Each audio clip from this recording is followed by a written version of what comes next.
अपराध का मनोविज्ञान। बच्चे अपराधी क्यों बनते? इसका कोई एक कारण नहीं, वरन उनके जीवन में संबंध रखने वाली अनेक बातें जो बच्चों को अपराध की ओर प्रवृत्त करती हैं। बाल अपराधों के लिए समाज का वह संपूर्ण ढांचा ही उत्तरदायी है जिसमें बच्चों का व्यक्तित्व ढलता है। समाज की जिस हवा जैसी हवा बच्चे को लगती है, उसका वैसा ही प्रभाव उसके जीवन पर अंकित हो जाता है। मनोवैज्ञानिक हीली का मत, बच्चे का प्रथम संपर्क माता पिता से होता है। उसमें अपराधी प्रवृत्ति का बीज बहुत कुछ उसके गर्भस्थ जीवन में ही जम जाता है। जब माता पिता अनैतिक जीवन बिताते हैं, बाल अपराध की प्रसिद्ध अन्वेषक हीली लिखते हैं, कुछ ऐसे प्रमाण मिलते हैं जिनसे मालूम होता है कि शराब अथवा किसी अन्य नशे में संभोग करने पर पैदा होने वाले बच्चे पैदाइशी अवगुण आ जाता है।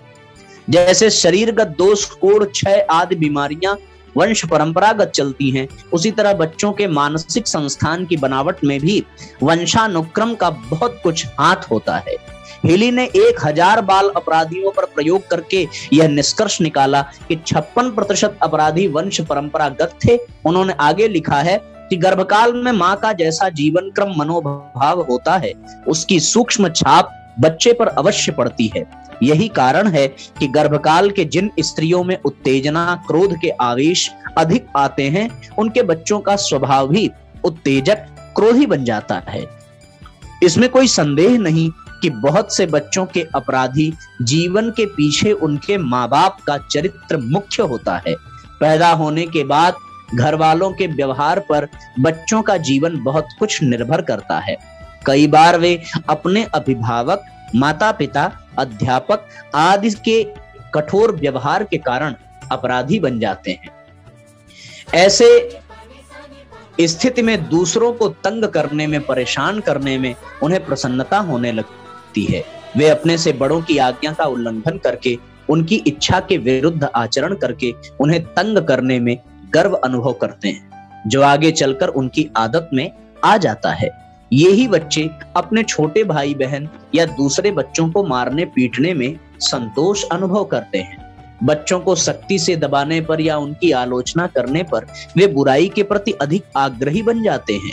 अभिभावकों के कटु वचन भी बच्चे में कितना अस्थायी प्रभाव पैदा करते हैं, इसका उदाहरण हीली ने दिया है।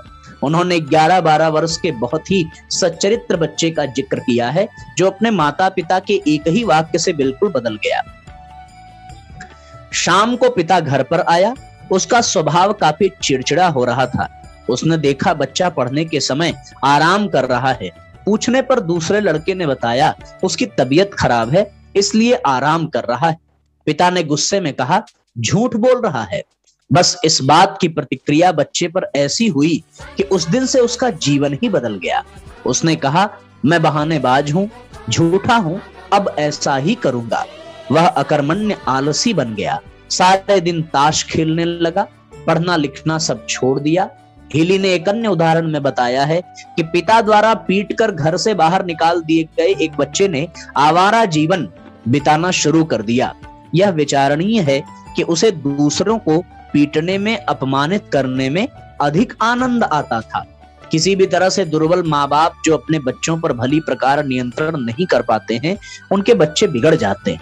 अक्सर देखा जाता है कि गूंगे, बहरे, अंधे, अपाहिज, निर्धन माँ बाप की संतानें प्रायः बिगड़ जाती है, क्योंकि वे अपने बच्चों पर भली भांति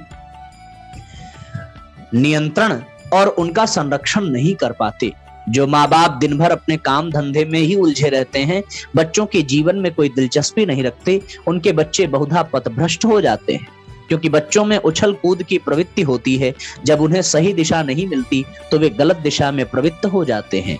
ऐसे नेता, सार्वजनिक कार्यकर्ता जो अपने बच्चों के लिए समय नहीं निकाल पाते, उनके बच्चे भी आवारा बन जाते हैं। आधुनिक युग की औद्योगिक सभ्यता ने जहां बच्चों और अभिभावकों के परस्पर संपर्क को कम कर दिया है, वहां बाल अपराधों की संख्या ने भी कम वृद्धि नहीं की है। बाल अपराध का कारण पारिवारिक वातावरण, माता पिता के पारस्परिक झगड़े, दुर्व्यवहार के कारण भी बच्चों पर बुरा प्रभाव पड़ता है।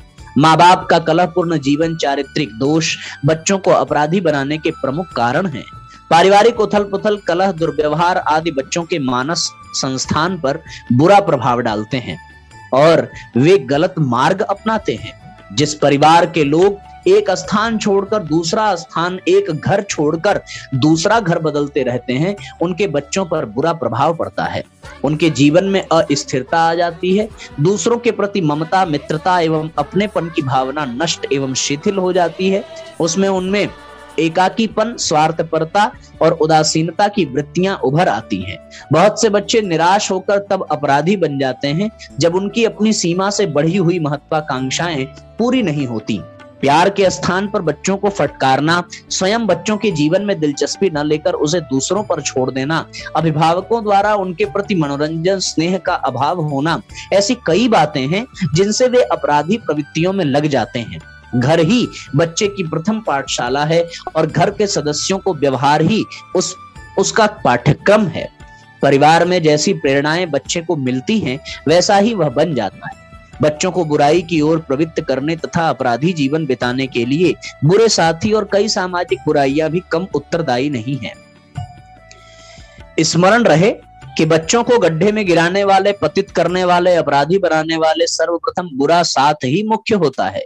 माता पिता, रिश्तेदार, भाई बहन कोई भी हो सकते हैं जो बच्चों को बुराई की ओर प्रवृत्त करते हैं। सबसे पहले बच्चों को बिगाड़ने के लिए घर में ही बुरा साथ मिलता है, उसके बाद फिर पड़ोस, स्कूल और घर से बाहर।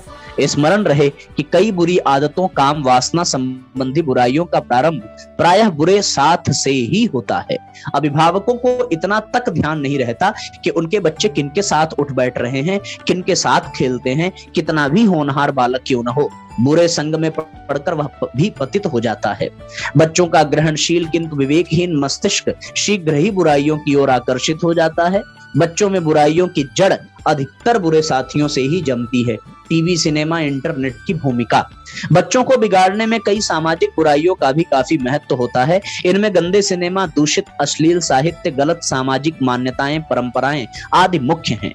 सिनेमा का बच्चों की भावनाओं को दूषित कर उन्हें बुराइयों की ओर प्रवृत्त करने में बड़ा हाथ है। मद्रास के एक समाजवादी रामास्वामी अय्यर ने बाल अपराधियों की जांच करके अपनी रिपोर्ट में लिखा है, सिनेमा बाल अपराध का बहुत बड़ा कारण है। यहाँ तक कि धार्मिक फिल्मों में भी अश्लीलता, अशिष्टता की बहुतायत होती है। तथा कथित सामाजिक चलचित्र तो और भी गए बीते होते हैं। इनसे बच्चों में अपराध प्रवृत्ति का प्रोत्साहन मिलता है। इसीलिए उक्त समाज शास्त्री ने सुझाव दिया है कि बाल अपराधों को मिटाने के लिए अन्य उपायों के साथ साथ चलचित्रों पर काफी कड़ाई बरतनी चाहिए।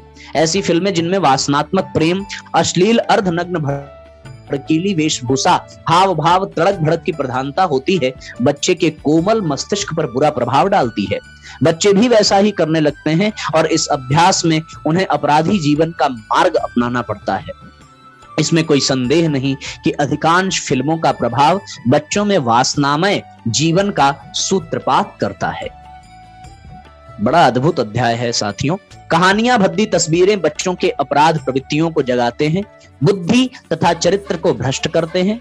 वस्तुतः बच्चों को अपराध की नियमित शिक्षा गंदे साहित्य से ही मिलती है।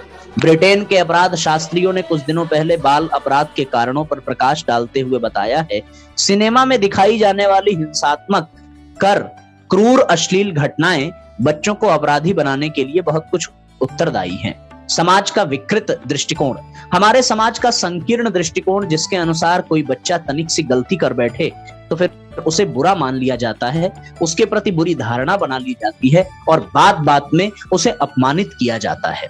इससे भी बहुत से बच्चे अपराधी जीवन की ओर प्रेरित हो जाते हैं। भूल करना मनुष्य का जन्मजात स्वभाव है। प्रारंभ में की गई गलतियों को भुलाकर बच्चों के प्रति सौम्य व्यवहार रखने पर वे सुधर सकते हैं। बहुत से बच्चे अपने आप में अपराधी नहीं होते, वरन एक अपराधी बच्चों के समुदाय की प्रेरणा अथवा दबाव से गलत कार्य करते हैं। प्रत्येक स्थान पर ऐसे बच्चों का एक समूह अवश्य होता है जो अन्य सीधे साधे सरल स्वभाव वाले बच्चों को बहलाकर, फुसलाकर या धमकाकर बुरे कामों की ओर प्रेरित करता है। शिक्षण संस्थानों का दायित्व, बहुत से शिक्षण संस्थाओं में अध्यापकों के गलत आचरणों के कारण भी बच्चों में बुराइयां पैदा हो जाती हैं। जो अध्यापक बच्चों के समक्ष धूम्रपान करते हैं, ताश चौपड़ आदि खेलते हैं, अपने मित्रों के साथ गपशप और अश्लीलता बातचीत करते हैं, उनसे बच्चे क्या सीख सकते हैं, इसका सहज ही अनुमान लगाया जा सकता है। इसमें कोई संदेह नहीं कि अपने शिक्षकों की नकल करके बच्चे भी वैसा ही करते का प्रयत्न करने लगते हैं। बहुत से अध्यापक बच्चे को किसी शारीरिक या मानसिक कमजोरी को महत्व देकर उसे तिरस्कृत करते हैं। परिणाम यह होता है कि बालक के मन में एक तीव्र प्रतिक्रिया उत्पन्न होती है और वह कई गलत कार्यों, बुराइयों के रूप में फूट निकलती है। बच्चा स्कूल में केवल ज्ञान ही प्राप्त नहीं करता, वरन उस चरित्र और आदर्श को भी ग्रहण करता है जो अध्यापकों और अपने सहपाठियों के जीवन से उसे मिलता है। यही कारण है कि कुछ बच्चे जो प्रारंभ में बहुत ही भले होते हैं, परंतु सहपाठियों, मित्रों के गलत आचरण का प्रभाव उन पर भी पड़ जाता है।